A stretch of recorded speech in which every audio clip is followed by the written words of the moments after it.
В началото на новата работна седмица ние бяхме оттъкчени. Затова се захванахме с необичайни за нас занимания, като пране. Добре, сега ще перем, но първо трябва да прочетем буквите. Може би тук пише нещо важно. Не. Бутоните са с ясно различими символи. Може би тук пише нещо важно. Добре, а сега не си трябва да разберем.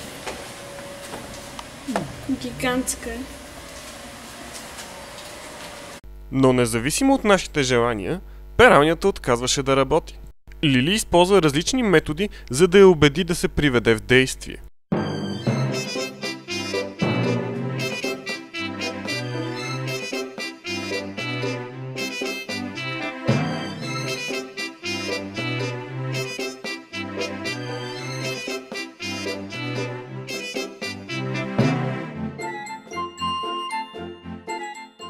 Същата вечер с Лили решихме да отидем пеша до Хоули и да напазаруваме.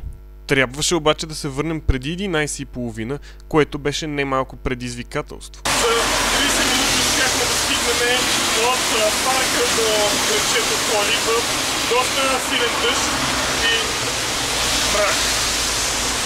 И без тротуари.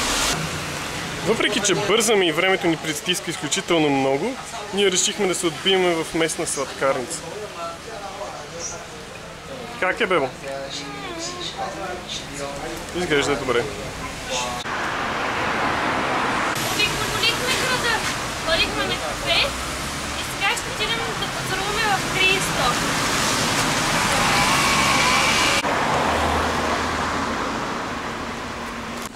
Тък му приключихме с пазара и ни остават 20 минути до заключването на вратите на парка. О, не, няма да успеем. И наистина, имаше огромен шанс да не стигнем на време.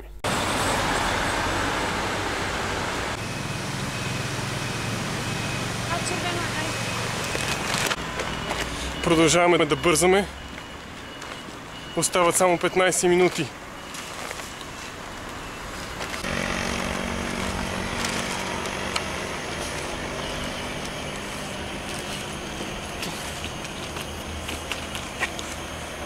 О, не. Всъщност зелено ли беше? О, не, 82 секунди. Ще е червено.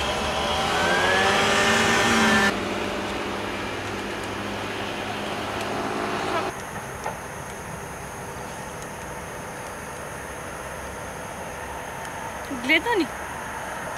Съвсем дясното око. Естествено, че ни гледа. Почества се по носа. Иска да ни изяде. Беше почти 11:30 и скоро щяха да затворят вратите на парка. Тогава охраната щеше да ни спре и щяхме да имаме сериозни неприятности. Колкото повече приближаваме, толкова по-тъмно и пусто става. Закъснявахме с близо 15 минути. На тези кадри се опитваме да минем през служебният вход, без да бъдем забелязани от охраната.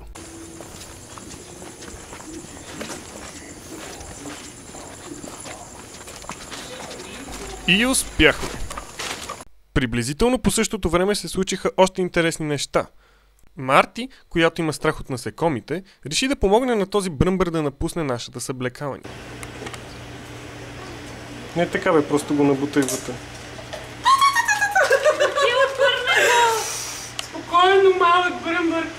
Да Ще пише другите крака. Няма да му ги щупа. Внимателно. Гледай!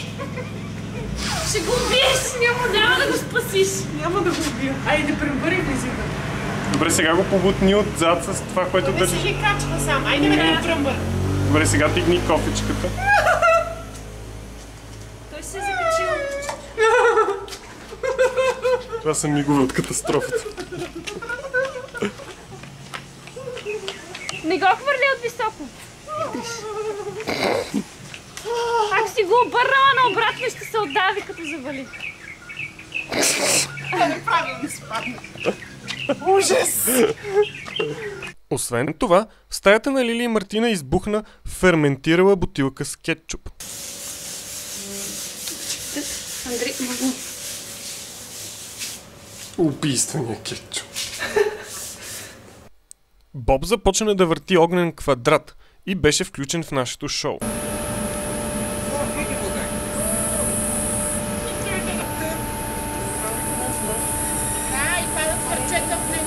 И аз завъртях фойерверки, които не бяха включени в шоуто, защото китайците ги сметнаха за прекалено опасни.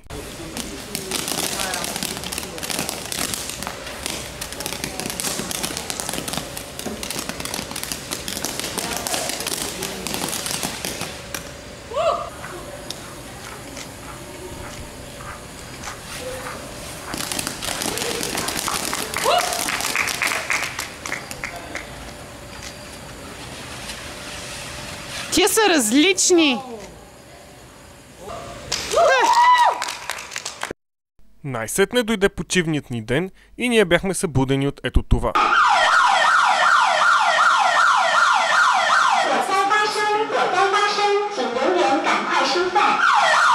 Тук се предполага, че трябва да кажа нещо, но съм толкова неадекватен, че накрая просто гася камерата.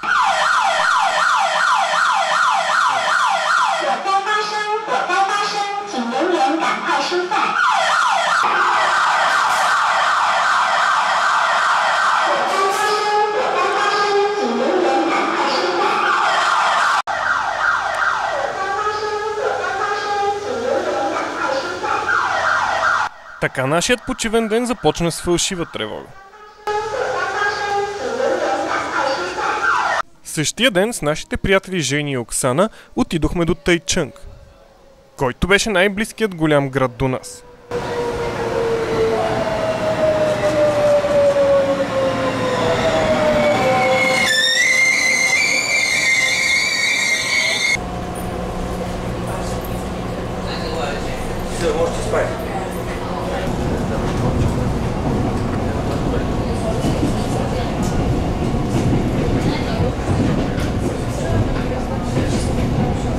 И така ние пристигнахме в Тайчънг, където между другото не свършихме нищо кой знае колко интересно, освен че направихме няколко хубави снимки.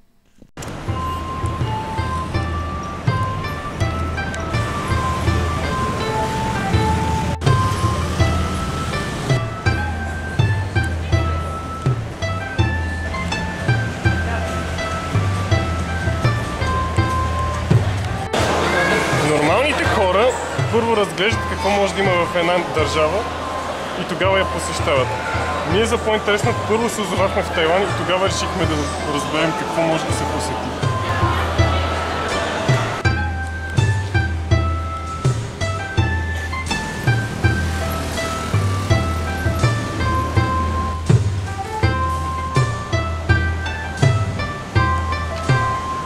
Крайна сметка почивният ни ден свърши и беше време да се прибираме. Не пропускайте следващият вълнуващ епизод, когато посещаваме тайванската столица Тайпе.